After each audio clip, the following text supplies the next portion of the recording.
Kaikki liike on plussaa. Liikkuminen lisää iloa ja antaa virtaa. Helpottaa oppimista ja keskittymistä. Vahvistaa sydäntä, keuhkoja, lihaksia ja luita. Parantaa unta. Auttaa löytämään kavereita. Kaikkien kouluikäisten tulee liikkua vähintään tunti päivässä monipuolisesti. Tiedätkö, kuinka moni ikäisistäsi liikkuu terveyden kannalta riittävästi?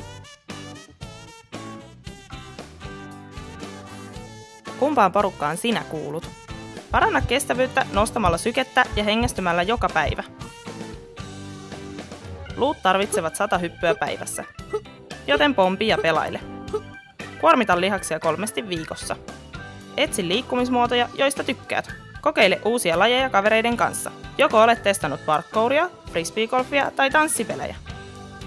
Kaikkien ei tarvitse olla himoliikkuja. Kerrytä liikkumista vaikka 10 minuutin pätkissä.